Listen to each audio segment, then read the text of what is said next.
Charlotte's Web by E.B. White. Chapter 1. Before Breakfast. "Where's Papa going with that axe?" said Fern to her mother as they were setting the table for breakfast.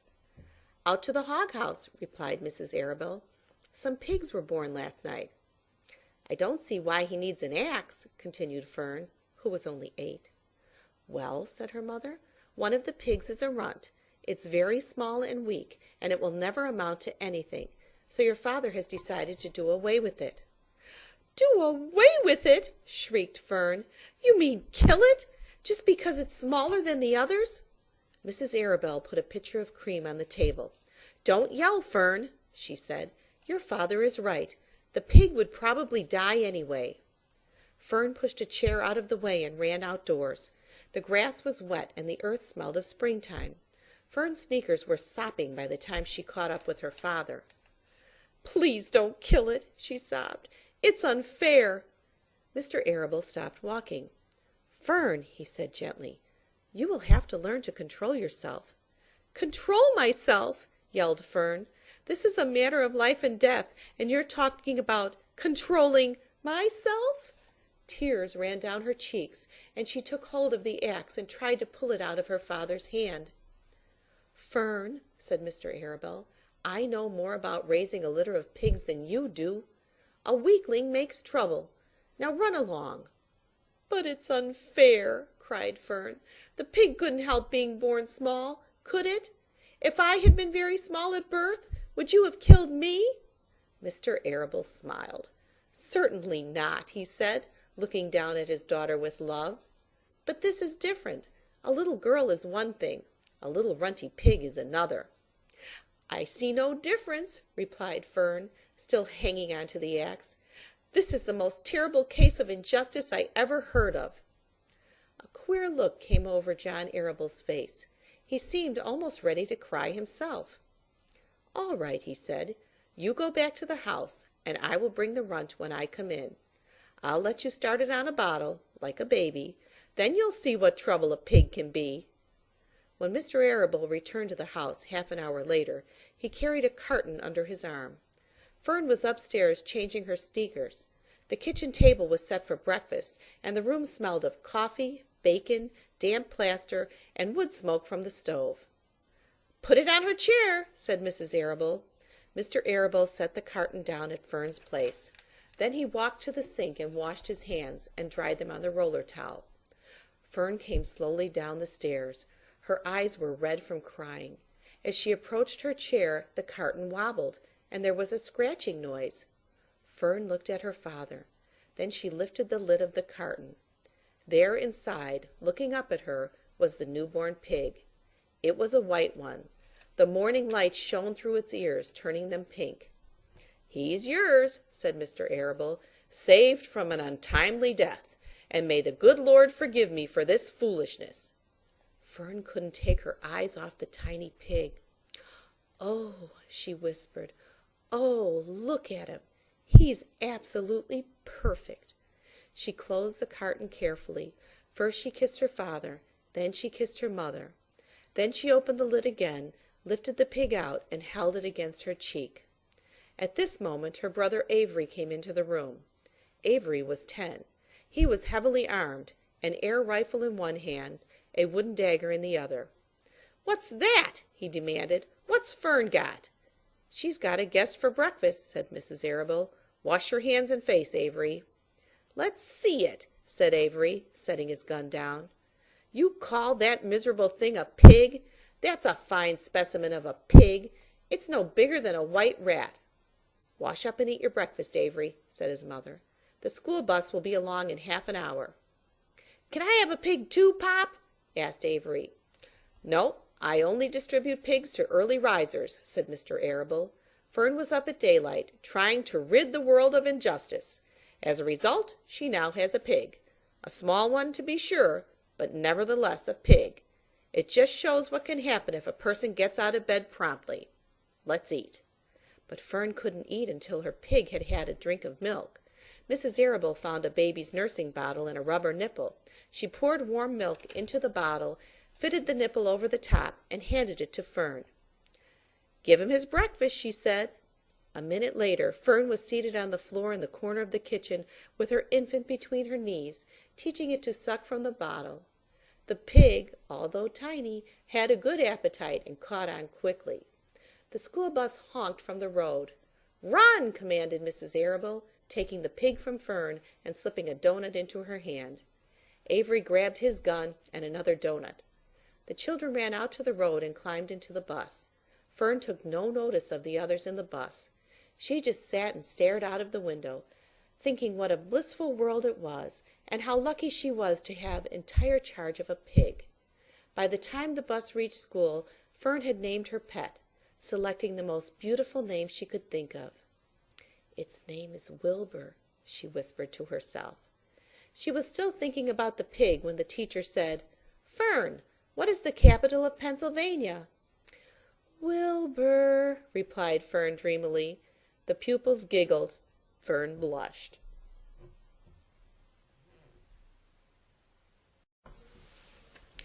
Chapter 2. Wilbur. Fern loved Wilbur more than anything. She loved to stroke him, to feed him, to put him to bed. Every morning, as soon as she got up, she warmed his milk, tied his bib on, and held the bottle for him.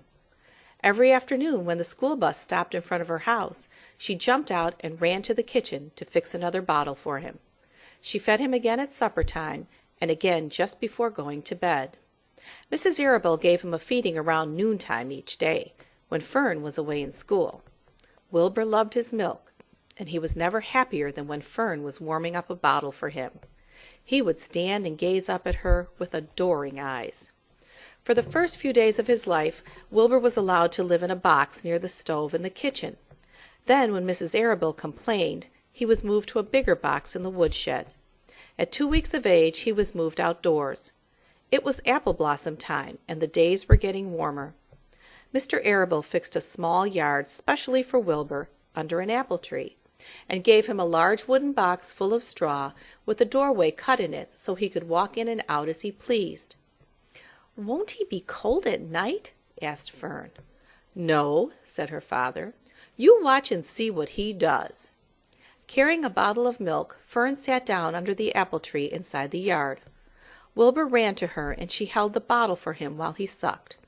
When he had finished the last drop, he grunted and walked sleepily into the box. Fern peered through the door. Wilbur was poking the straw with his snout. In a short time he had dug a tunnel in the straw. He crawled into the tunnel and disappeared from sight, completely covered with straw. Fern was enchanted. It relieved her mind to know that her baby would sleep covered up and would stay warm. Every morning after breakfast, Wilbur walked out to the road with Fern and waited with her till the bus came. She would wave goodbye to him, and he would stand and watch the bus until it vanished around a turn. While Fern was in school, Wilbur was shut up inside his yard. But as soon as she got home in the afternoon, she would take him out, and he would follow her around the place. If she went into the house, Wilbur went too. If she went upstairs, Wilbur would wait at the bottom step until she came down again. If she took her doll for a walk in the doll carriage, Wilbur followed along. Sometimes on these journeys, Wilbur would get tired, and Fern would pick him up and put him in the carriage alongside the doll. He liked this, and if he was very tired, he would close his eyes and go to sleep under the doll's blanket. He looked cute when his eyes were closed because his lashes were so long. The doll would close her eyes too, and Fern would wheel the carriage very slowly and smoothly so as not to wake her infants. One warm afternoon, Fern and Avery put on bathing suits and went down to the brook for a swim. Wilbur tagged along at Fern's heels. When she waded into the brook, Wilbur waded in with her. He found the water quite cold, too cold for his liking. So while the children swam and played and splashed water at each other, Wilbur amused himself in the mud along the edge of the brook, where it was warm and moist and delightfully sticky and oozy. Every day was a happy day, and every night was peaceful. Wilbur was what farmers call a spring pig, which simply means that he was born in springtime. When he was 5 weeks old, Mr. Arable said he was now big enough to sell, and would have to be sold. Fern broke down and wept, But her father was firm about it. Wilbur's appetite had increased. He was beginning to eat scraps of food in addition to milk. Mr. Arable was not willing to provide for him any longer. He had already sold Wilbur's 10 brothers and sisters. "He's got to go, Fern," he said. "You have had your fun raising a baby pig, but Wilbur is not a baby any longer, and he has got to be sold." "Call up the Zuckermans," suggested Mrs. Arable to Fern. "Your Uncle Homer sometimes raises a pig, and if Wilbur goes there to live, you can walk down the road and visit him as often as you like." "How much money should I ask for him?" Fern wanted to know. "Well," said her father, "he's a runt. Tell your Uncle Homer you've got a pig you'll sell for $6, and see what he says." It was soon arranged. Fern phoned and got her Aunt Edith, and her Aunt Edith hollered for Uncle Homer, and Uncle Homer came in from the barn and talked to Fern. When he heard that the price was only $6, he said he would buy the pig. Next day Wilbur was taken from his house under the apple tree and went to live in a manure pile in the cellar of Zuckerman's barn.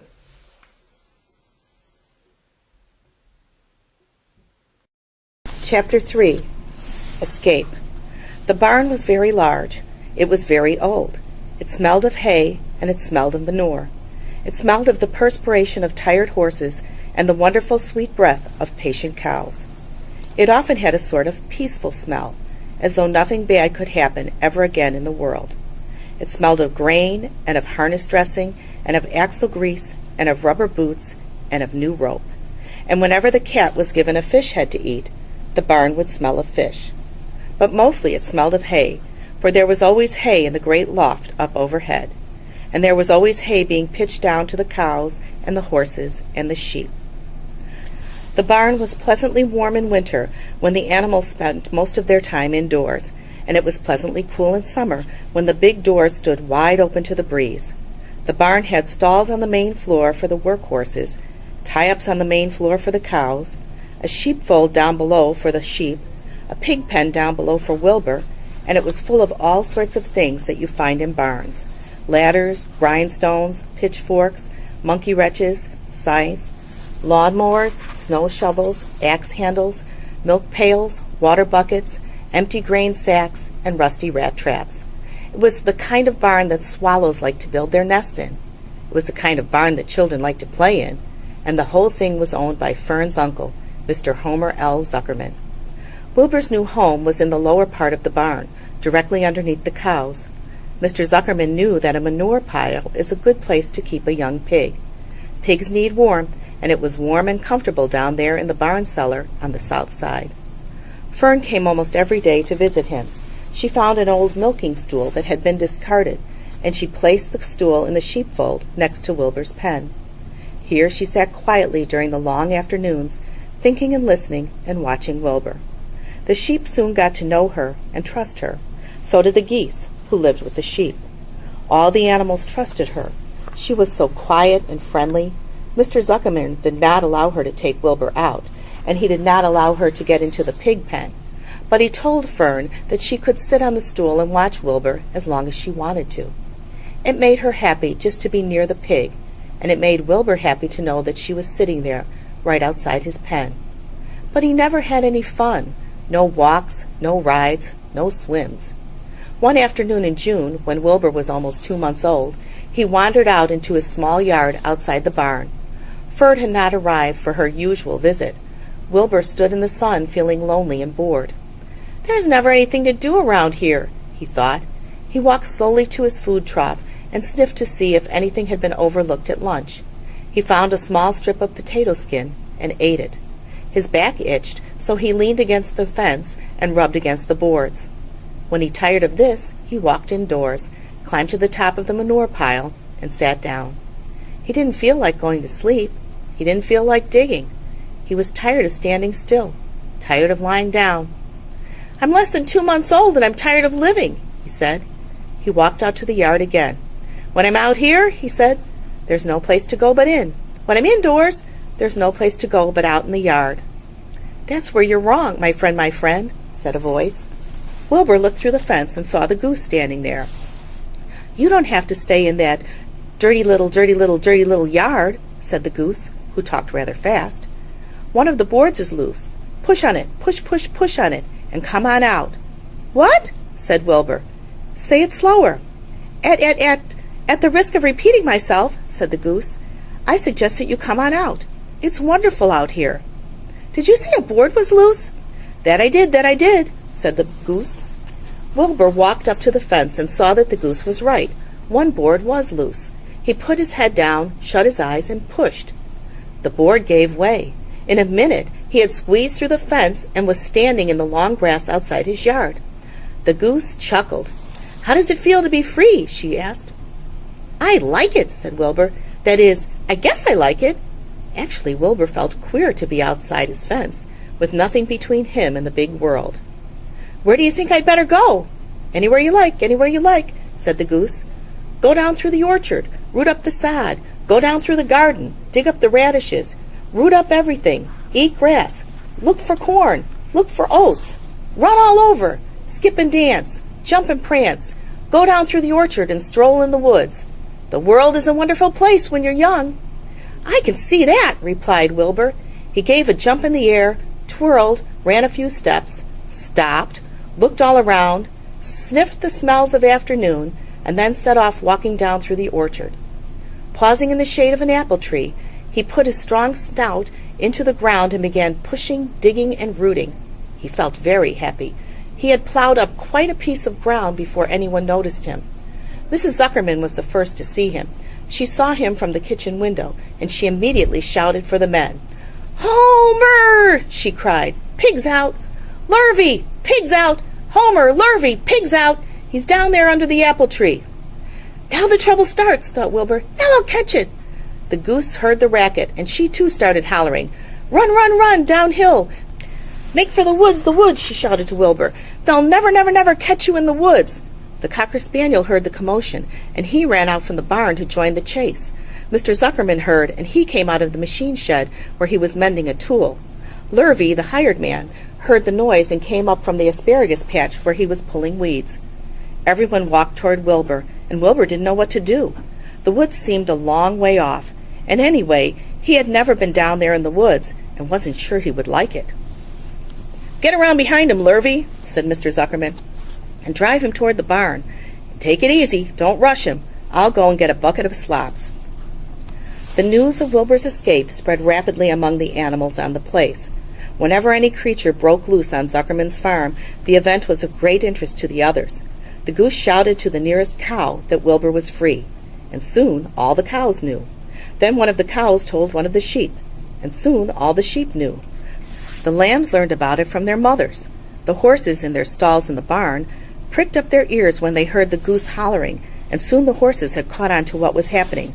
Wilbur's out, they said.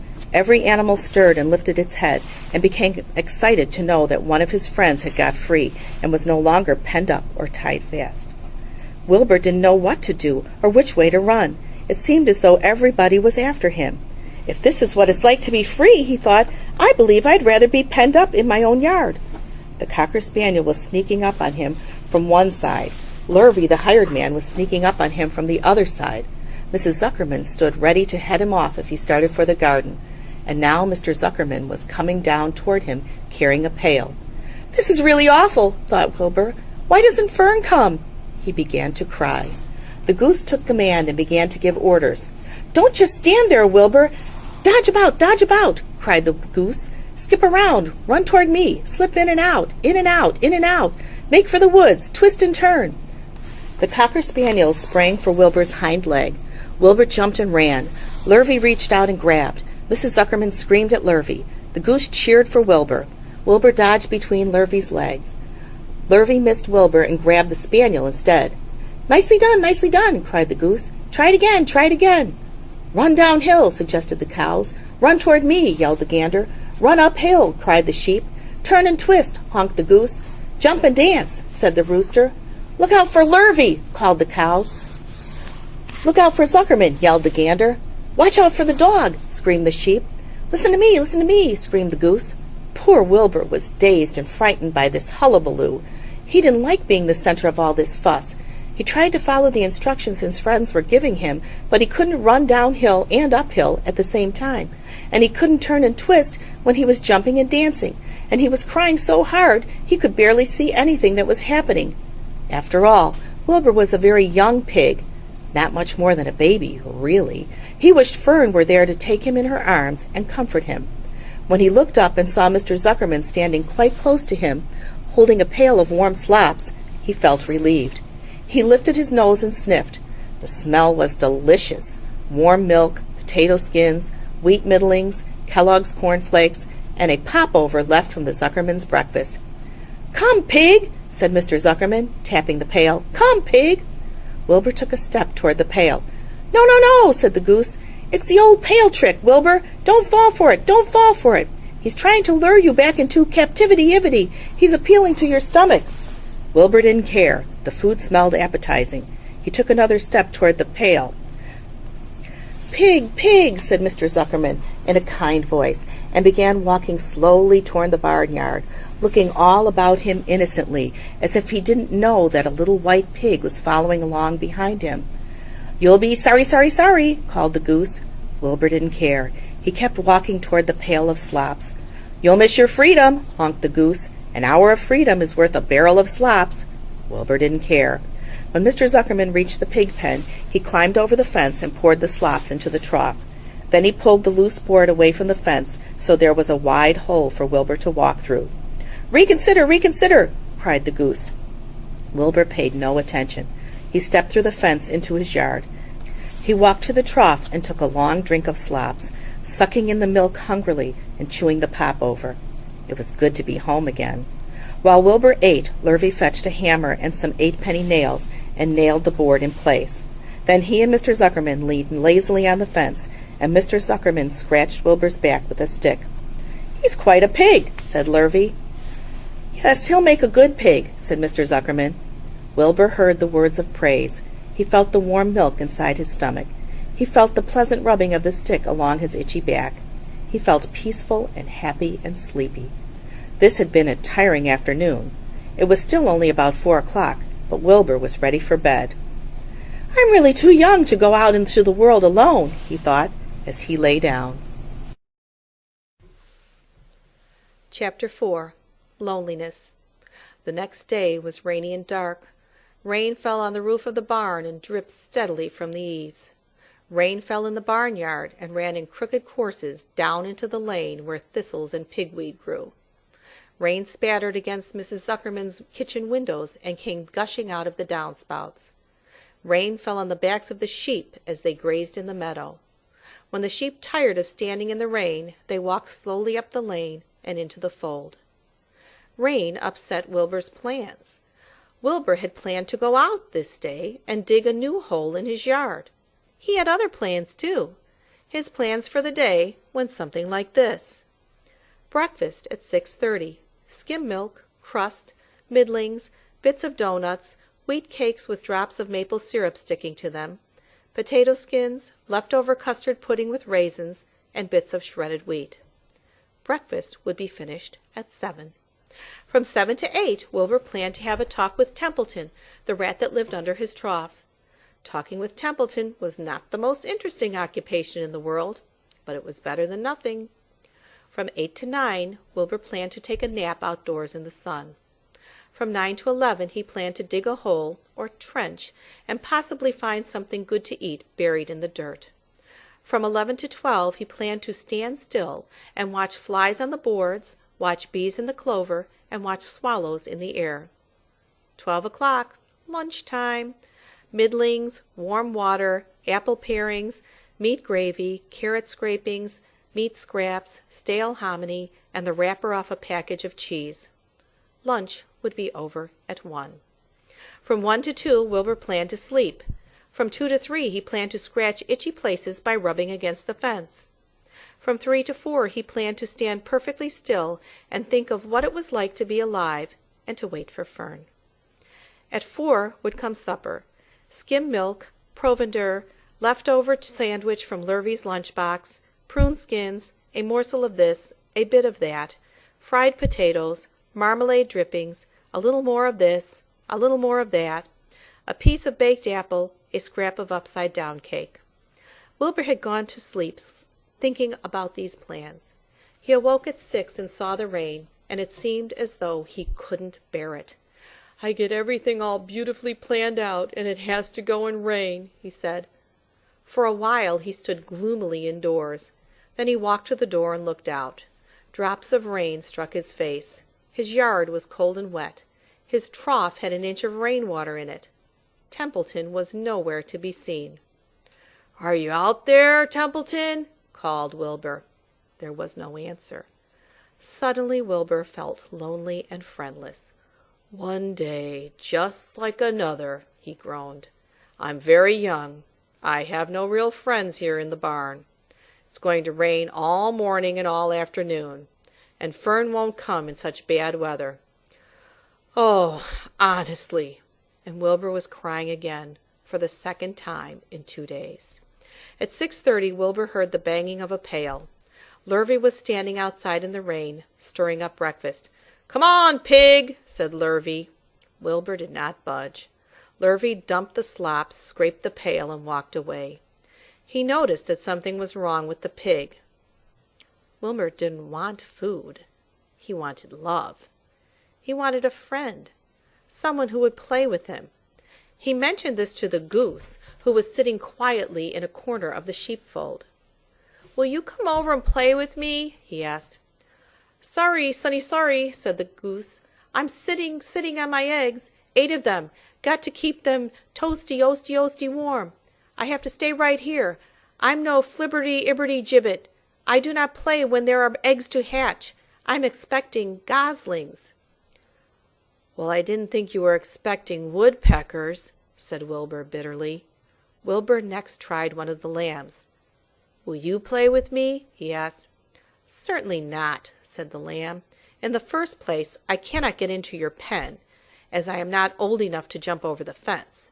In the second place, I am not interested in pigs. Pigs mean less than nothing to me."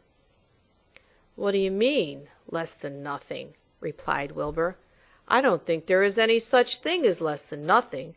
Nothing is absolutely the limit of nothingness. It's the lowest you can go. It's the end of the line. How can something be less than nothing? If there were something that was less than nothing, then nothing would not be nothing. It would be something, even though it's just a very little bit of something. But if nothing is nothing, then nothing has nothing that is less than it is." "Oh, be quiet," said the lamb. "Go play by yourself. I don't play with pigs." Sadly, Wilbur lay down and listened to the rain. Soon he saw the rat climbing down a slanting board that he used as a stairway. "Will you play with me, Templeton?" asked Wilbur. "Play?" said Templeton, twirling his whiskers. "Play? I hardly know the meaning of the word." "Well," said Wilbur, "it means to have fun, to frolic, to run and skip and make merry." "I never do those things if I can avoid them," replied the rat sourly. "I prefer to spend my time eating, gnawing, spying, and hiding. I am a glutton, but not a merrymaker. Right now I am on my way to your trough to eat your breakfast, since you haven't got sense enough to eat it yourself." And Templeton the rat crept stealthily along the wall and disappeared into a private tunnel that he had dug between the door and the trough in Wilbur's yard. Templeton was a crafty rat, and he had things pretty much his own way. The tunnel was an example of his skill and cunning. The tunnel enabled him to get from the barn to his hiding place under the pig trough without coming out into the open. He had tunnels and runways all over Mr. Zuckerman's farm, and could get from one place to another without being seen. Usually he slept during the daytime and was abroad only after dark. Wilbur watched him disappear into his tunnel.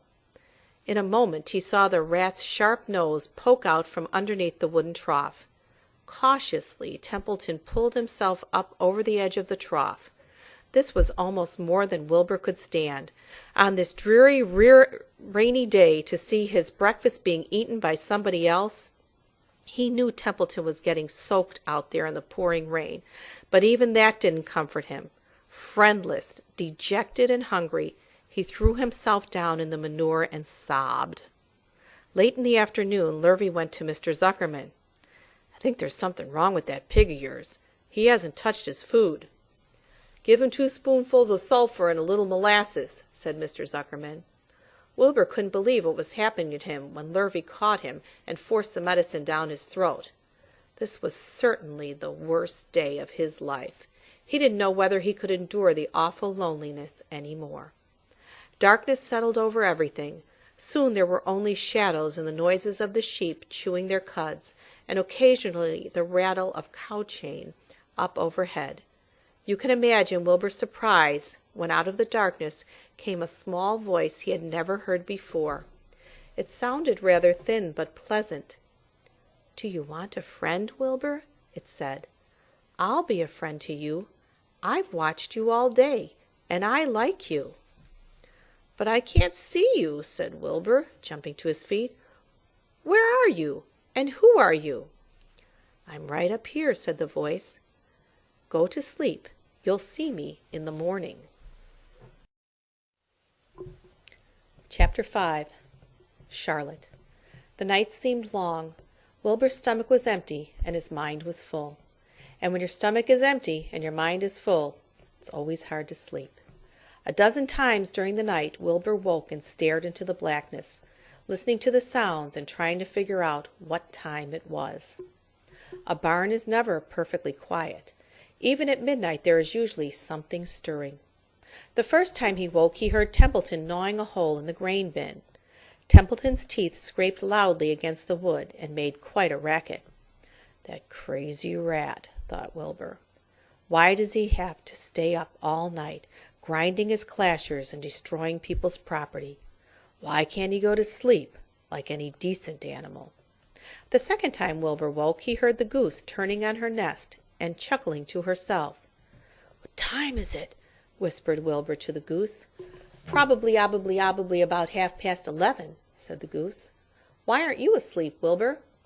"Too many things on my mind," said Wilbur. "Well," said the goose, "that's not my problem. I have nothing at all on my mind, but I've too many things under my behind. Have you ever tried to sleep while sitting on 8 eggs?" "No," replied Wilbur. "I suppose it is uncomfortable. How long does it take a goose egg to hatch?" Approximately 30 days all told," answered the goose. "But I cheat a little. On warm afternoons I just pull a little straw over the eggs and go out for a walk." Wilbur yawned and went back to sleep. In his dreams he heard again the voice saying, "I'll be a friend to you. Go to sleep. You'll see me in the morning." About half an hour before dawn Wilbur woke and listened. The barn was still dark. The sheep lay motionless. Even the goose was quiet. Overhead on the main floor nothing stirred. The cows were resting, the horses dozed. Templeton had quit work and gone off somewhere on an errand. The only sound was a slight scraping noise from the rooftop, where the weather vane swung back and forth. Wilbur loved the barn when it was like this, calm and quiet, waiting for light. "Day is almost here," he thought. Through a small window a faint gleam appeared. One by one the stars went out. Wilbur could see the goose a few feet away. She sat with head tucked under a wing. Then he could see the sheep and the lambs. The sky lightened.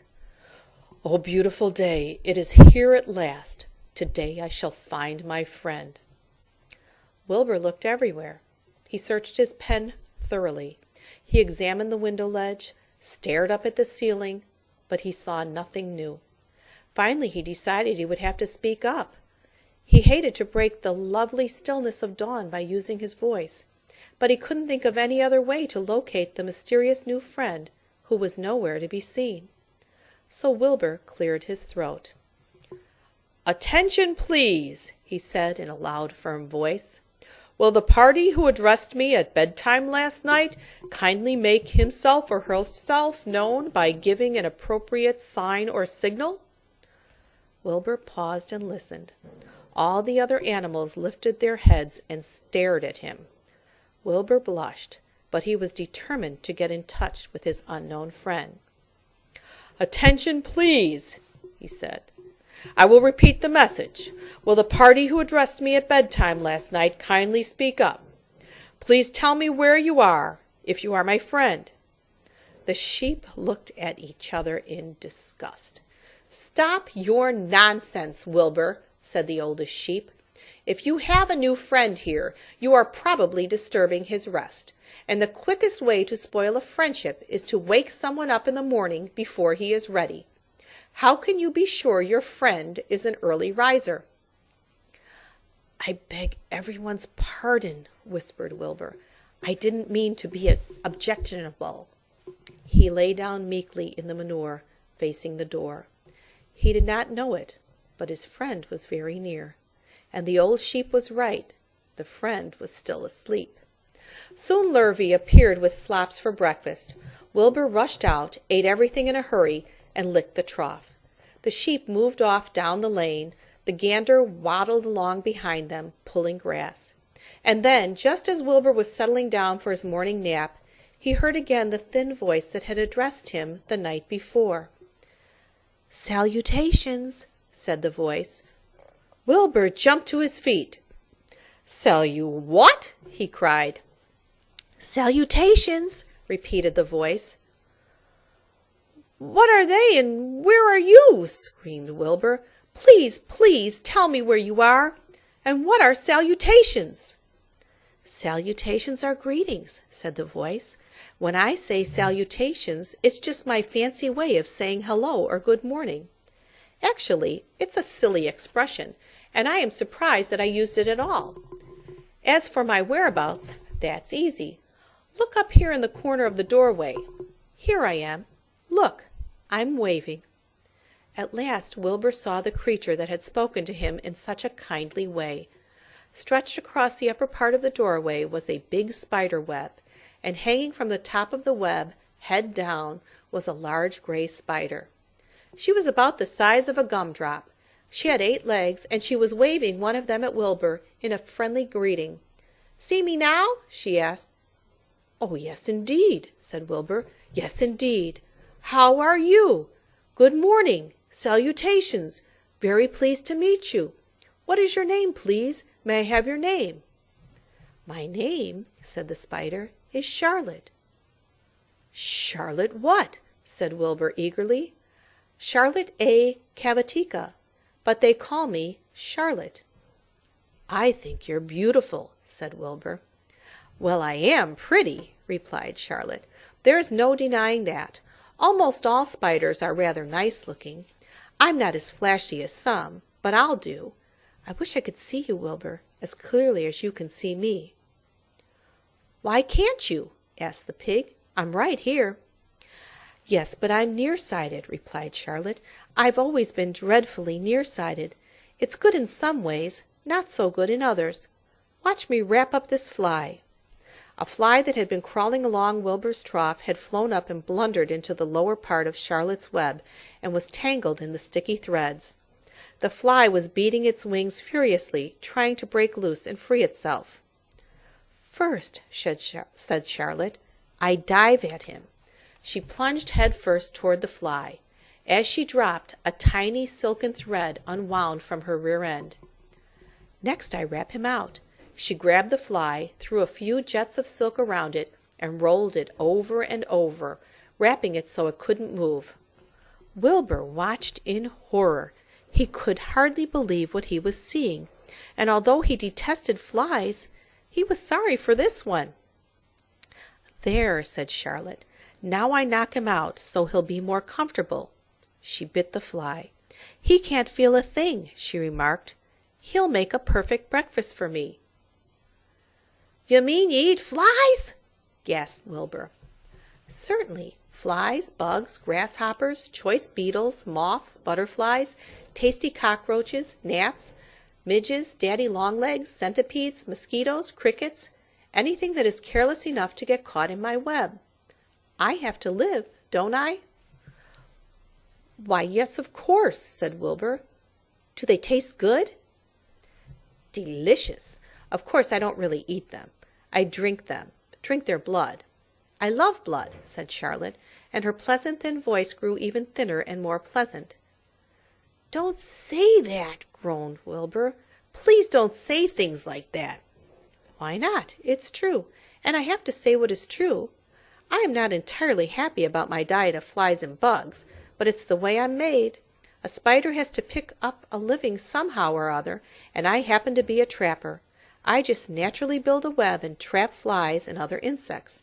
My mother was a trapper before me. Her mother was a trapper before her. All our family have been trappers. Way back for thousands and thousands of years, we spiders have been laying for flies and bugs." "It's a miserable inheritance," said Wilbur gloomily. He was sad because his new friend was so bloodthirsty. "Yes, it is," agreed Charlotte, "but I can't help it.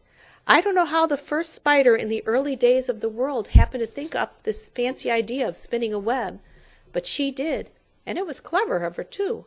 And since then, all of us spiders have had to work the same trick. It's not a bad pitch on the whole." "It's cruel," replied Wilbur, who did not intend to be argued out of his position. "Well, you can't talk," said Charlotte. "You have your meals brought to you in a pail. Nobody feeds me. I have to get my own living. I live by my wits. I have to be sharp and clever, lest I go hungry. I have to think things out, catch what I can, take what comes. And it just so happens, my friend, that what comes is flies and insects and bugs. And furthermore," said Charlotte, shaking one of her legs, "do you realize that if I didn't catch bugs and eat them, bugs would increase and multiply and get so numerous that they'd destroy the earth, wipe out everything?" "Really?" said Wilbur. "I wouldn't want that to happen. Perhaps your web is a good thing after all." The goose had been listening to this conversation and chuckling to herself. "There are a lot of things Wilbur doesn't know about life," she thought. "He's really a very innocent little pig. He doesn't even know what's going to happen to him around Christmas time. He has no idea that Mr. Zuckerman and Lurvy are plotting to kill him." And the goose raised herself a bit and poked her eggs a little further under her so that they would receive the full heat from her warm body and soft feathers. Charlotte stood quietly over the fly, preparing to eat it. Wilbur lay down and closed his eyes. He was tired from his wakeful night and from the excitement of meeting someone for the first time. A breeze brought him the smell of clover, the sweet-smelling world beyond his fence. "Well," he thought, "I've got a new friend, all right. But what a gamble friendship is! Charlotte is fierce, brutal, scheming, bloodthirsty, everything I don't like. How can I learn to like her, even though she is pretty and, of course, clever?" Wilbur was merely suffering the doubts and fears that often go with finding a new friend. In good time he was to discover that he was mistaken about Charlotte. Underneath her rather bold and cruel exterior, she had a kind heart, and she was to prove loyal and true to the very end.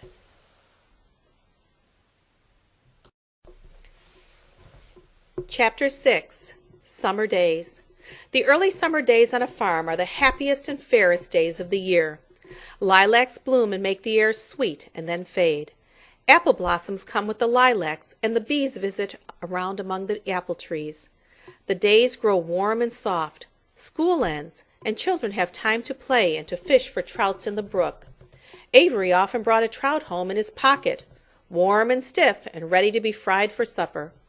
Now that school was over, Fern visited the barn almost every day to sit quietly on her stool. The animals treated her as an equal. The sheep lay calmly at her feet. Around the 1st of July the work horses were hitched to the mowing machine, and Mr. Zuckerman climbed into the seat and drove into the field.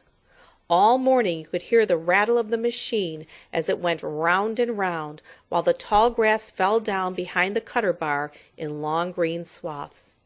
Next day, if there was no thunder shower, all hands would help rake and pitch and load, and the hay would be hauled to the barn in the high hay wagon, with Fern and Avery riding at the top of the load.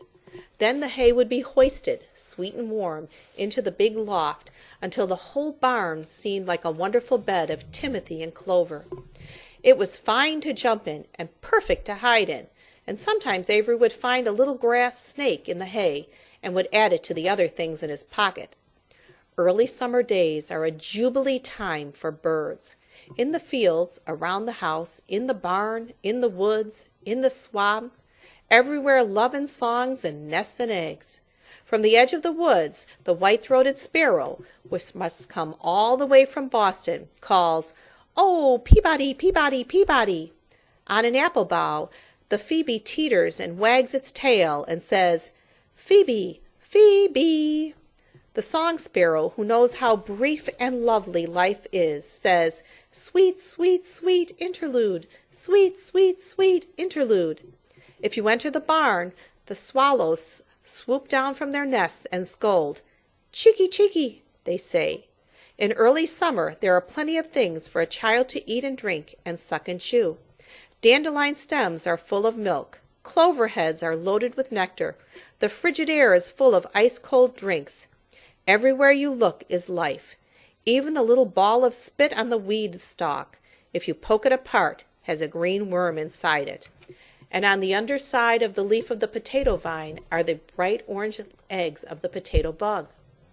It was on a day in early summer that the goose eggs hatched. This was an important event in the barn cellar. Fern was there, sitting on her stool, when it happened. Except for the goose herself, Charlotte was the first to know that the goslings had at last arrived. The goose knew a day in advance that they were coming.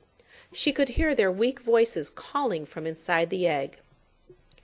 She knew that they were in a desperately cramped position inside the shell and were most anxious to break through and get out. So she sat quite still and talked less than usual. When the first gosling poked its gray-green head through the goose's feathers and looked around, Charlotte spied it and made the announcement. "I am sure," she said, "that every one of us here will be gratified to learn that after 4 weeks of unremitting effort and patience on the part of our friend the goose, she now has something to show for it. The goslings have arrived. May I offer my sincere congratulations?" "Thank you, thank you, thank you," said the goose, nodding and bowing shamelessly. "Thank you," said the gander. "Congratulations!" shouted Wilbur. "How many goslings are there?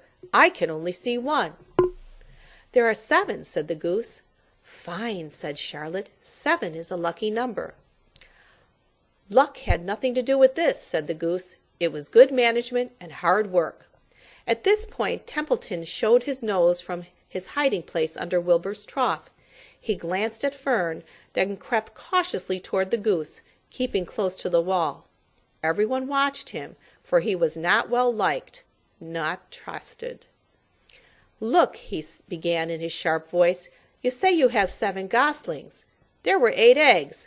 What happened to the other egg? Why didn't it hatch?" "It's a dud, I guess," said the goose. "What are you going to do with it?" continued Templeton, his little round beady eyes fixed on the goose. "You can have it," replied the goose. "Roll it away and add it to that nasty collection of yours." Templeton had a habit of picking up unusual objects around the farm and storing them in his home. He saved everything. "Certainly, certainly," said the gander. "You may have the egg, but I'll tell you one thing, Templeton. If I ever catch you poking your ugly nose around our goslings, I'll give you the worst pounding a rat ever took." And the gander opened his strong wings and beat the air with them to show his power. He was strong and brave, but the truth is, both the goose and the gander were worried about Templeton, and with good reason. The rat had no morals, no conscience, no scruples, no consideration, no decency, no milk of rodent kindness, no compunctions, no higher feeling, no friendliness, no nothing. He would kill a gosling if he could get away with it. The goose knew that. Everybody knew that. With her broad bill, the goose pushed the unhatched egg out of the nest, and the entire company watched in disgust while the rat rolled it away. Even Wilbur, who could eat almost anything, was appalled. "Imagine wanting a junky old rotten egg," he muttered. "A rat is a rat," said Charlotte. She laughed a tinkling little laugh. "But, my friends, if that ancient egg ever breaks, this barn will be untenable. "What's that mean?" asked Wilbur. "It means nobody will be able to live here on account of the smell. A rotten egg is a regular stink bomb." "I won't break it," snarled Templeton. "I know what I'm doing. I handle stuff like this all the time." He disappeared into his tunnel, pushing the goose egg in front of him. He pushed and nudged till he succeeded in rolling it to his lair under the trough.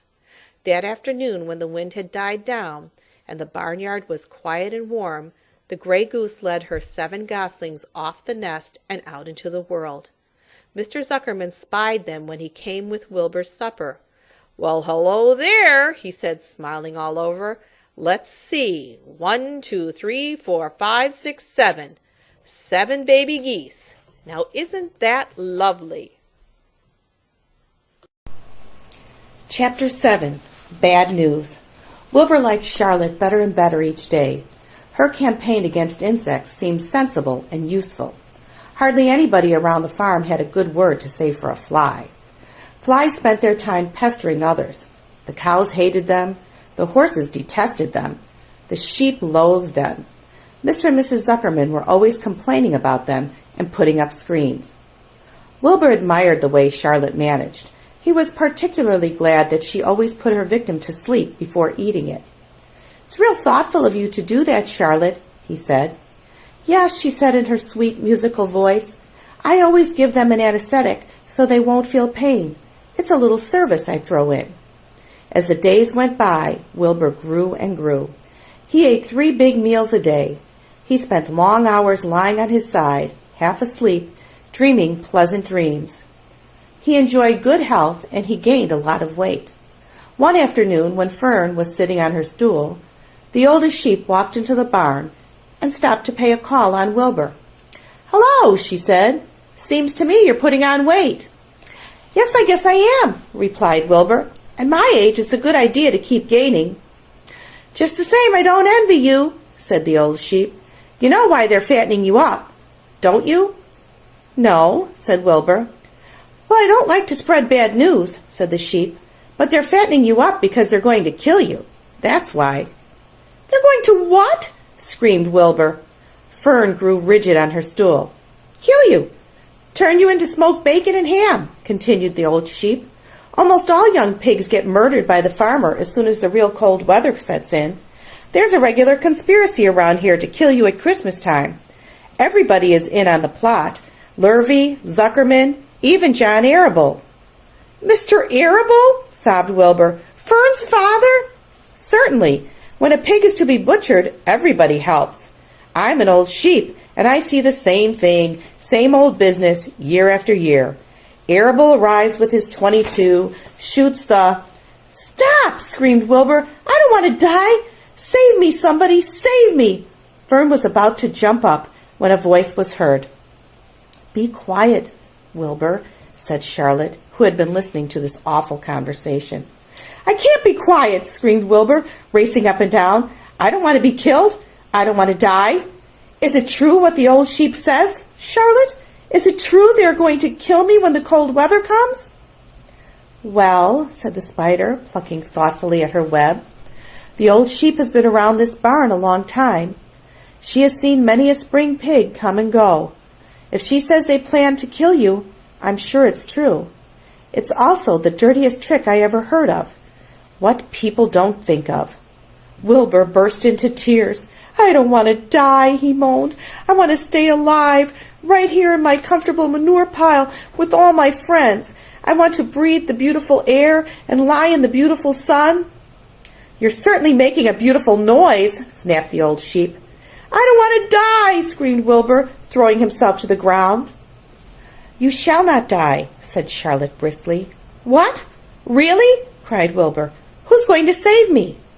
"I am," said Charlotte. "How?" asked Wilbur. "That remains to be seen, but I am going to save you, and I want you to quiet down immediately. You're carrying on in a childish way. Stop your crying. I can't stand hysterics." Chapter 8. A Talk at Home. On Sunday morning, Mr. and Mrs. Arable and Fern were sitting at breakfast in the kitchen. Avery had finished and was upstairs looking for his slingshot. Did you know that Uncle Homer's goslings had hatched? Asked Fern. How many? Asked Mr. Arable. 7, replied Fern. There were 8 eggs, but 1 egg didn't hatch, and the goose told Templeton she didn't want it any more, so he took it away. The goose did what? Asked Mrs. Arable, gazing at her daughter with a queer, worried look. Told Templeton she didn't want the egg any more, repeated Fern. Who is Templeton? Asked Mrs. Arable. He's the rat, replied Fern. None of us like him much. Who's us? Asked Mr. Arable.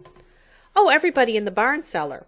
Wilbur and the sheep and the lambs and the goose and the gander and the goslings and Charlotte and me. Charlotte? Said Mrs. Arable. Who's Charlotte? She's Wilbur's best friend. She's terribly clever. What does she look like? Asked Mrs. Arable. Well, said Fern thoughtfully, she has 8 legs. All spiders do, I guess. Charlotte is a spider? Asked Fern's mother. Fern nodded. A big gray one. She has a web across the top of Wilbur's doorway. She catches flies and sucks their blood. Wilbur adores her. Does he really? Said Mrs. Arable rather vaguely. She was staring at Fern with a worried expression on her face. Oh, yes, Wilbur adores Charlotte, said Fern. Do you know what Charlotte said when the goslings hatched? I haven't the faintest idea, said Mr. Arable. Tell us. Well, when the first gosling stuck its head out from under the goose, I was sitting on my stool in the corner, and Charlotte was on her web. She made a speech. She said, I'm sure that every one of us here in the barn cellar will be gratified to learn that after 4 weeks of unremitting effort and patience on the part of the goose, she now has something to show for it. Don't you think that was a pleasant thing for her to say? Yes, I do, said Mrs. Arable. And now, Fern, it's time to get ready for Sunday school, and tell Avery to get ready. And this afternoon you can tell me more about what goes on in Uncle Homer's barn. Aren't you spending quite a lot of time there? You go there almost every afternoon, don't you? I like it there, replied Fern. She wiped her mouth and ran upstairs. After she left the room, Mrs. Arable spoke in a low voice to her husband. I worry about Fern, she said. Did you hear the way she rambled on about the animals, pretending that they talked? Mr. Arable chuckled. Maybe they do talk. I've sometimes wondered. At any rate, don't worry about Fern. She's just got a lively imagination. Kids think they hear all sorts of things. Just the same, I do worry about her, replied Mrs. Arable. I think I shall ask Dr. Dorian about her the next time I see him. He loves Fern almost as much as we do, and I want him to know how queerly she is acting about that pig and everything. I don't think it's normal. You know perfectly well animals don't talk. Mr. Arable grinned. Maybe our ears aren't as sharp as Fern's, he said.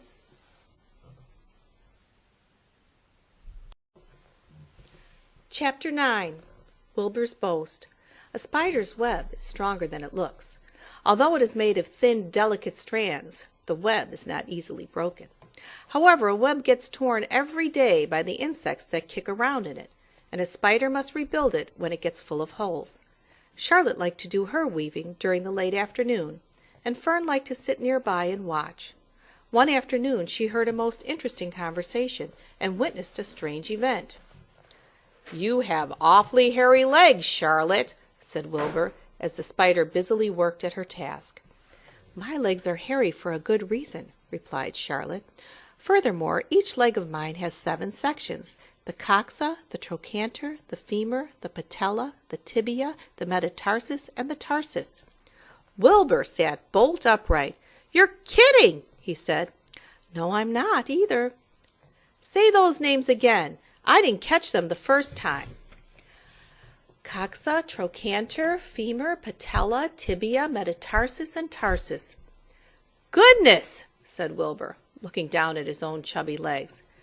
I don't think my legs have 7 sections. Well, said Charlotte, you and I lead different lives. You don't have to spin a web. That takes real leg work. I could spin a web if I tried, said Wilbur, boasting. I've just never tried." "Let's see you do it," said Charlotte. Fern chuckled softly, and her eyes grew wide with love for the pig. "Okay," replied Wilbur. "You coach me, and I'll spin one. It must be a lot of fun to spin a web. How do I start?" "Take a deep breath," said Charlotte, smiling. Wilbur breathed deeply. "Now climb to the highest place you can get to, like this." Charlotte raced up to the top of the doorway. Wilbur scrambled to the top of the manure pile. "Very good," said Charlotte. "Now make an attachment with your spinnerets, hurl yourself into space, and let out a drag line as you go down." Wilbur hesitated a moment, then jumped out into the air. He glanced hastily behind to see if a piece of rope was following him to check his fall, but nothing seemed to be happening in his rear, and the next thing he knew he landed with a thump. "Oomp!" he grunted. Charlotte laughed so hard her web began to sway. "What did I do wrong?" asked the pig when he recovered from his bump. "Nothing," said Charlotte. "It was a nice try." "I think I'll try again," said Wilbur cheerfully. "I believe what I need is a little piece of string to hold me." The pig walked out to his yard. "You there, Templeton!" he called. The rat poked his head out from under the trough. "Got a little piece of string I could borrow?" asked Wilbur. "I need it to spin a web." "Yes, indeed," replied Templeton, who saved string. "No trouble at all. Anything to oblige." He crept down into his hole, pushed the goose egg out of the way, and returned with an old piece of dirty white string. Wilbur examined it. "That's just the thing," he said. "Tie one end to my tail, will you, Templeton?" Wilbur crouched low with his thin curly tail toward the rat. Templeton seized the string, passed it around the end of the pig's tail, and tied 2 half hitches. Charlotte watched in delight. Like Fern, she was truly fond of Wilbur, whose smelly pen and stale food attracted the flies that she needed, and she was proud to see that he was not a quitter and was willing to try again to spin a web. While the rat and the spider and the little girl watched, Wilbur climbed again to the top of the manure pile, full of energy and hope. "Everybody watch!" he cried, and summoning all his strength, he threw himself into the air, head first. The string trailed behind him. But as he had neglected to fasten the other end to anything, it didn't really do any good, and Wilbur landed with a thud, crushed and hurt. Tears came to his eyes. Templeton grinned. Charlotte just sat quietly. After a bit she spoke. "You can't spin a web, Wilbur, and I advise you to put the idea out of your mind. You lack 2 things needed for spinning a web." "What are they?" asked Wilbur sadly. "You lack a set of spinnerets, and you lack know-how. But cheer up, you don't need a web. Zuckerman supplies you with 3 big meals a day. Why should you worry about trapping food?" Wilbur sighed. "You're ever so much cleverer and brighter than I am, Charlotte. I guess I was just trying to show off." "Serves me right." Templeton untied his string and took it back to his home. Charlotte returned to her weaving. "You needn't feel too badly, Wilbur. Not many creatures can spin webs. Even men aren't as good as spiders, although they think they're pretty good. And they'll try anything. Did you ever hear of the Queensboro Bridge?" Wilbur shook his head. "Is it a web?" "Sort of," replied Charlotte. "But do you know how long it took men to build it? 8 whole years.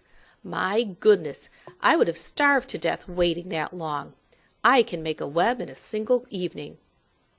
"What do people catch in the Queensboro Bridge? Bugs?" asked Wilbur.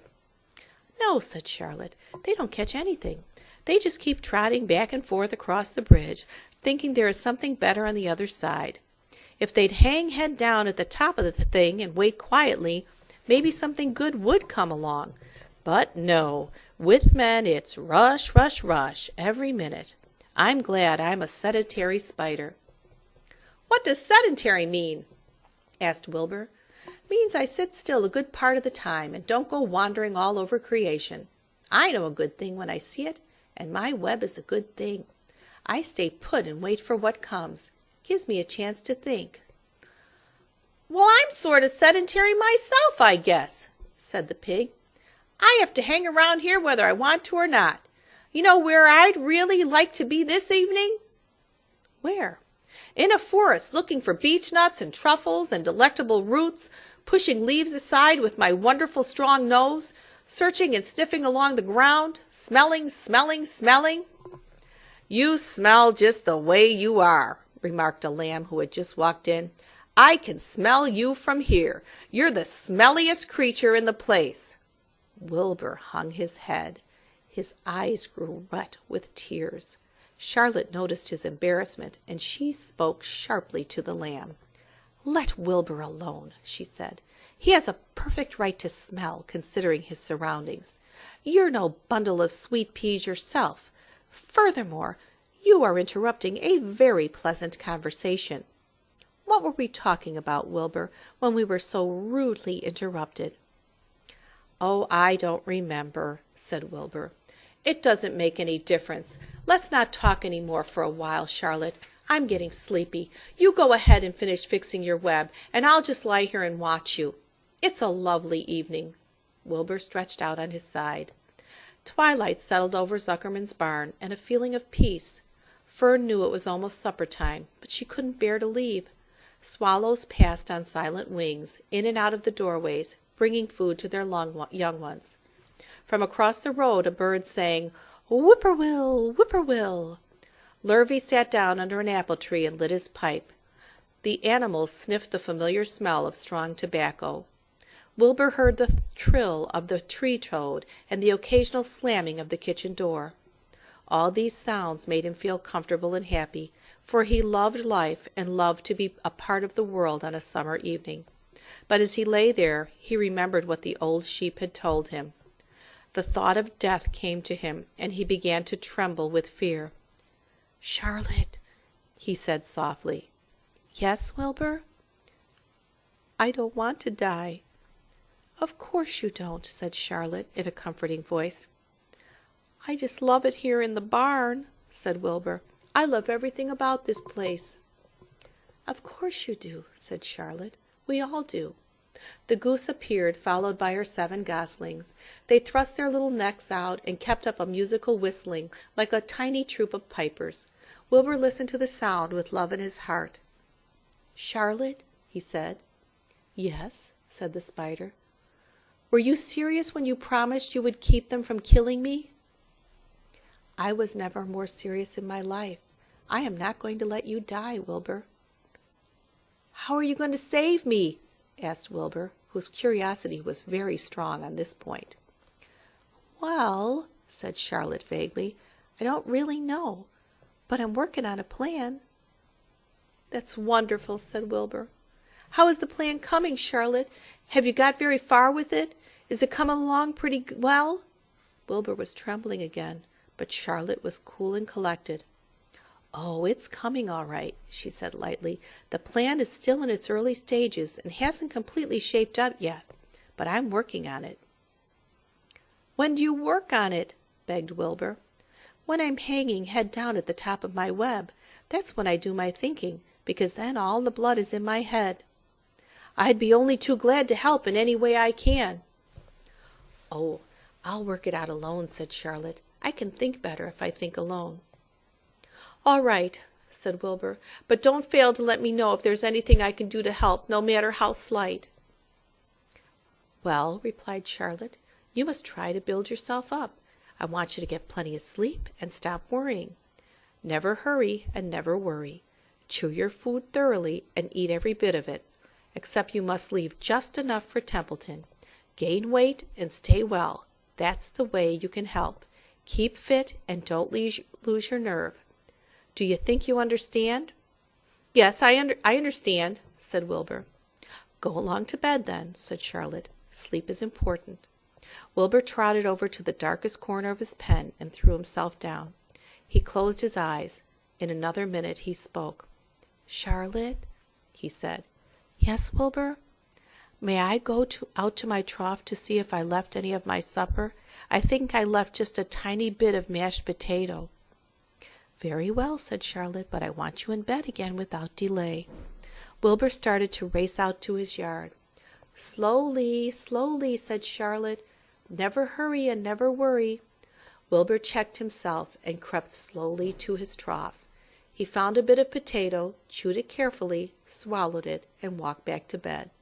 He closed his eyes and was silent for a while. "Charlotte," he said in a whisper. "Yes?" "May I get a drink of milk? I think there are a few drops of milk left in my trough." "No, the trough is dry, and I want you to go to sleep. No more talking. Close your eyes and go to sleep." Wilbur shut his eyes. Fern got up from her stool and started for home, her mind full of everything she had seen and heard. "Good night, Charlotte," said Wilbur. "Good night, Wilbur." There was a pause. "Good night, Charlotte." "Good night, Wilbur." "Good night. Good night." Chapter 10. An Explosion. Day after day the spider waited, head down, for an idea to come to her. Hour by hour she sat motionless, deep in thought. Having promised Wilbur that she would save his life, she was determined to keep her promise. Charlotte was naturally patient. She knew from experience that if she waited long enough, a fly would come to her web, and she felt sure that if she thought long enough about Wilbur's problem, an idea would come to her mind. Finally, one morning toward the middle of July, the idea came. "Why, how perfectly simple," she said to herself. "The way to save Wilbur's life is to play a trick on Zuckerman. If I can fool a bug," thought Charlotte, "I can surely fool a man. People are not as smart as bugs." Wilbur walked into his yard just at that moment. "What are you thinking about, Charlotte?" he asked. "I was just thinking," said the spider, "that people are very gullible." "What does gullible mean?" "Easy to fool," said Charlotte. "That's a mercy," replied Wilbur, and he lay down in the shade of his fence and went fast asleep. The spider, however, stayed wide awake, gazing affectionately at him and making plans for his future. Summer was half gone. She knew she didn't have much time. That morning, just as Wilbur fell asleep, Avery Arable wandered into the Zuckermans' front yard, followed by Fern. Avery carried a live frog in his hand. Fern had a crown of daisies in her hair. The children ran for the kitchen. "Just in time for a piece of blueberry pie," said Mrs. Zuckerman. "Look at my frog," said Avery, placing the frog on the drain board and holding out his hand for pie. "Take that thing out of here," said Mrs. Zuckerman. "He's hot," said Fern. "He's almost dead, that frog." "He is not," said Avery. "He lets me scratch him between the eyes." The frog jumped and landed in Mrs. Zuckerman's dishpan full of soapy water. "You're getting your pie on you," said Fern. "Can I look for eggs in the hen house, Aunt Edith?" "Run outdoors, both of you, and don't bother the hens." "It's getting all over everywhere," shouted Fern. "His pie is all over his front." "Come on, frog," cried Avery. He scooped up his frog. The frog kicked, splashing soapy water onto the blueberry pie. "Another crisis," groaned Fern. "Let's swing in the swing," said Avery. The children ran to the barn. Mr. Zuckerman had the best swing in the county. It was a single long piece of heavy rope tied to the beam over the north doorway. At the bottom end of the rope was a fat knot to sit on. It was arranged so that you could swing without being pushed. You climbed a ladder to the hayloft. Then, holding the rope, you stood at the edge and looked down, and were scared and dizzy. Then you straddled the knot so that it acted as a seat. Then you got up all your nerve, took a deep breath, and jumped. For a second you seemed to be falling to the barn floor far below. But then suddenly the rope would begin to catch you, and you would sail through the barn door, going a mile a minute, with the wind whistling in your eyes and ears and hair. Then you would zoom upward into the sky and look up at the clouds, and the rope would twist, and you would twist and turn with the rope. Then you would drop down, down, down out of the sky and come sailing back into the barn, almost into the hayloft, then sail out again, not quite so far this time, then in again, not quite so high, then out again, then in again, then out, then in, and then you jump off and fall down and let somebody else try it. Mothers for miles around worried about Zuckerman's swing. They feared some child would fall off, but no child ever did. Children almost always hang on to things tighter than their parents think they will. Avery put the frog in his pocket and climbed to the hayloft. "The last time I swang this swing, I almost crashed into a barn swallow," he yelled. "Take that frog out," ordered Fern. Avery straddled the rope and jumped. He sailed out through the door, frog and all, and into the sky, frog and all. Then he sailed back into the barn. "Your tongue is purple," screamed Fern. "So is yours," cried Avery, sailing out again with the frog. "I have hay inside my dress. It itches," called Fern. "Scratch it," yelled Avery as he sailed back. "It's my turn," said Fern. "Jump off." "Fern's got the itch," sang Avery. When he jumped off, he threw the swing up to his sister. She shut her eyes tight and jumped. She felt the dizzy drop, then the supporting lift of the swing. When she opened her eyes, she was looking up into the blue sky and was about to fly back through the door. They took turns for an hour. When the children grew tired of swinging, they went down toward the pasture and picked wild raspberries and ate them. Their tongues turned from purple to red. Fern bit into a raspberry that had a bad-tasting bug inside it and got discouraged. Avery found an empty candy box and put his frog in it. The frog seemed tired after his morning in the swing. The children walked slowly up toward the barn. They, too, were tired and hardly had energy enough to walk. "Let's build a tree house," suggested Avery. "I want to live in a tree with my frog." "I'm going to visit Wilbur," Fern announced. They climbed the fence into the lane and walked lazily toward the pig pen. Wilbur heard them coming and got up. Avery noticed the spider web, and coming closer, he saw Charlotte. "Hey, look at that big spider," he said. "It's tremendous." "Leave it alone," commanded Fern. "You've got a frog. Isn't that enough?" "That's a fine spider, and I'm going to capture it," said Avery. He took the cover off the candy box. Then he picked up a stick. "I'm going to knock that old spider into this box," he said. Wilbur's heart almost stopped when he saw what was going on. This might be the end of Charlotte if the boy succeeded in catching her. "You stop it, Avery!" cried Fern. Avery put one leg over the fence of the pig pen. He was just about to raise his stick to hit Charlotte when he lost his balance. He swayed and toppled and landed on the edge of Wilbur's trough. The trough tipped up and then came down with a slap. The goose egg was right underneath. There was a dull explosion as the egg broke, and then a horrible smell. Fern screamed. Avery jumped to his feet. The air was filled with the terrible gases and smells from the rotten egg. Templeton, who had been resting in his home, scuttled away into the barn. "Good night!" screamed Avery. "Good night! What a stink! Let's get out of here." Fern was crying. She held her nose and ran toward the house. Avery ran after her, holding his nose. Charlotte felt greatly relieved to see him go. It had been a narrow escape. Later on that morning, the animals came up from the pasture, the sheep, the lamb, the gander, the goose, and the 7 goslings. There were many complaints about the awful smell, and Wilbur had to tell the story over and over again of how the arable boy had tried to capture Charlotte, and how the smell of the broken egg drove him away just in time. "It was that rotten goose egg that saved Charlotte's life," said Wilbur. The goose was proud of her share in the adventure.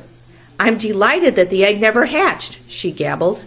Templeton, of course, was miserable over the loss of his beloved egg, but he couldn't resist boasting. "It pays to save things," he said in his surly voice. "A rat never knows when something is going to come in handy. I never throw anything away." "Well," said one of the lambs, "this whole business is all well and good for Charlotte, but what about the rest of us?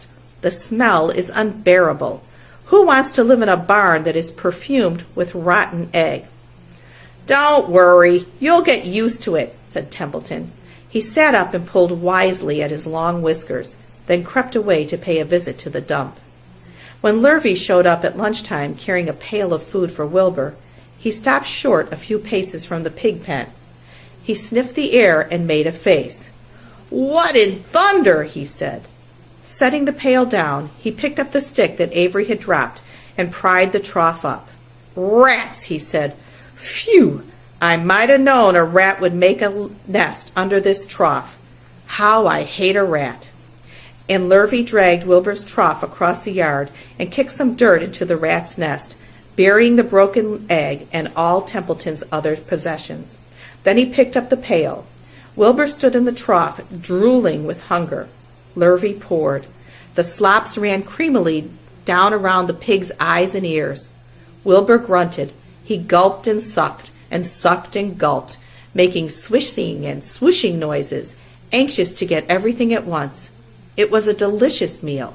Skimmed milk, wheat middlings, leftover pancakes, half a donut, the rind of a summer squash, 2 pieces of stale toast, a third of a ginger snap, a fish tail, 1 orange peel, several noodles from a noodle soup, the scum off a cup of cocoa, an ancient jelly roll, a strip of paper from the lining of the garbage pail, and a spoonful of raspberry jello. Wilbur ate heartily. He planned to leave half a noodle and a few drops of milk for Templeton. Then he remembered that the rat had been useful in saving Charlotte's life, and that Charlotte was trying to save his life. So he left a whole noodle instead of a half. Now that the broken egg was buried, the air cleared and the barn smelled good again. The afternoon passed and evening came. Shadows lengthened. The cool and kindly breath of evening entered through doors and windows. Astride her web, Charlotte sat moodily, eating a horsefly and thinking about the future. After a while, she bestirred herself. She descended to the center of the web, and there she began to cut some of her lines. She worked slowly but steadily, while the other creatures drowsed. None of the others, not even the goose, noticed that she was at work. Deep in his soft bed, Wilbur snoozed. Over in their favorite corner, the goslings whistled a night song. Charlotte tore quite a section out of her web, leaving an open space in the middle. Then she started weaving something to take the place of the threads she had removed. When Templeton got back from the dump around midnight, the spider was still at work. Chapter 11. The Miracle. The next day was foggy. Everything on the farm was dripping wet. The grass looked like a magic carpet. The asparagus patch looked like a silver forest. On foggy mornings, Charlotte's web was truly a thing of beauty. This morning, each thin strand was decorated with dozens of tiny beads of water. The web glistened in the light and made a pattern of loveliness and mystery, like a delicate veil. Even Lurvy, who wasn't particularly interested in beauty, noticed the web when he came with the pig's breakfast. He noted how clearly it showed up, and he noted how big and carefully built it was. And then he took another look, and he saw something that made him set his pail down. There in the center of the web, neatly woven in block letters, was a message. It said, "Some pig!" Lurvy felt weak. He brushed his hand over his eyes and stared harder at Charlotte's web. "I'm seeing things," he whispered. He dropped to his knees and uttered a short prayer. Then, forgetting all about Wilbur's breakfast, he walked back to the house and called Mr. Zuckerman. "I think you'd better come down to the pig pen," he said. "What's the trouble?" asked Mr. Zuckerman. "Anything wrong with the pig?" "No, not exactly," said Lurvy. "Come and see for yourself." The two men walked silently down to Wilbur's yard. Lurvy pointed to the spider's web. "Do you see what I see?" he asked. Zuckerman stared at the writing on the web. Then he murmured the words, "Some pig." Then he looked at Lurvy. Then they both began to tremble. Charlotte, sleepy after her night's exertions, smiled as she watched. Wilbur came and stood directly under the web. "Some pig," muttered Lurvy in a low voice.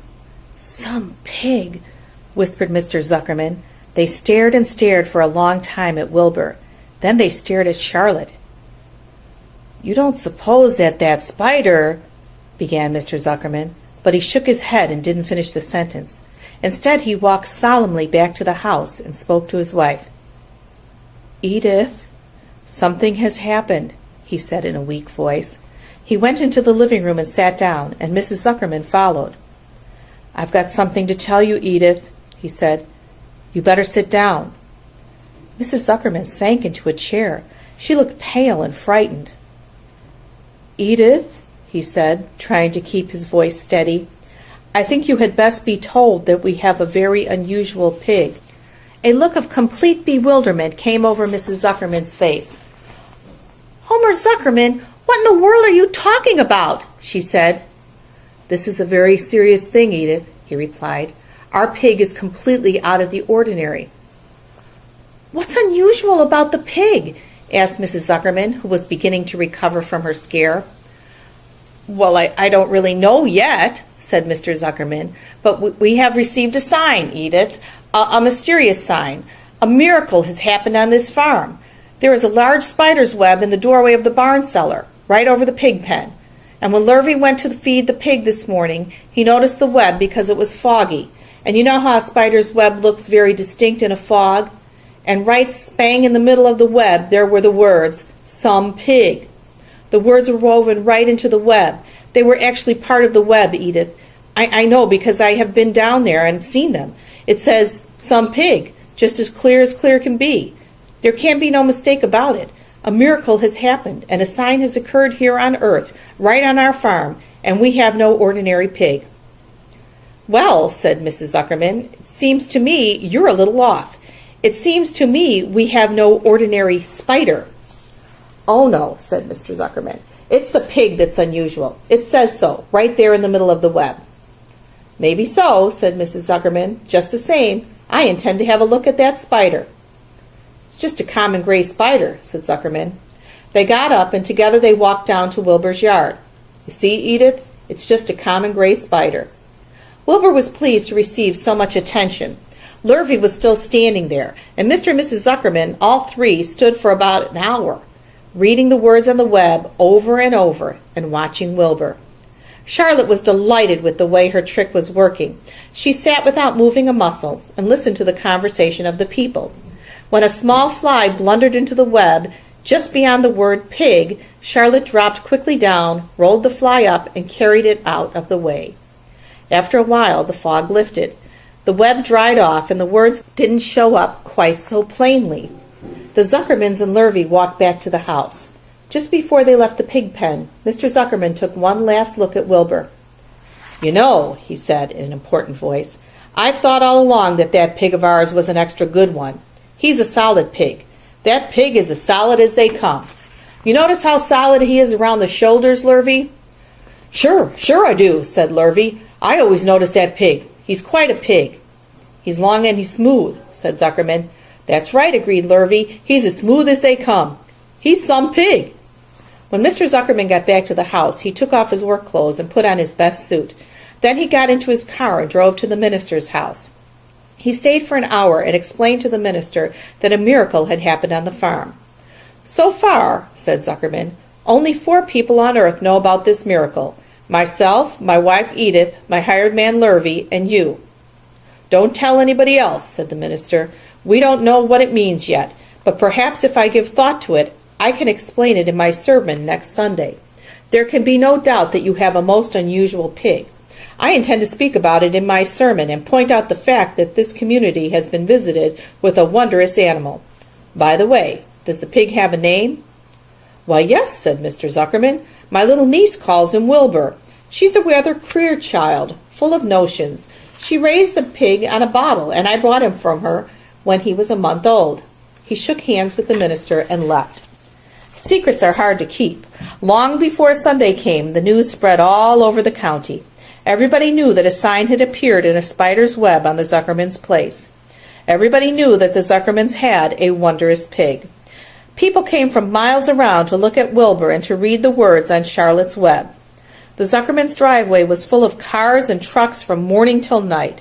Fords and Chevys and Buick Roadmasters and GMC pickups and Plymouths and Studebakers and Packards and DeSotos with gyromatic transmissions and Oldsmobiles with rocket engines and Jeep station wagons and Pontiacs.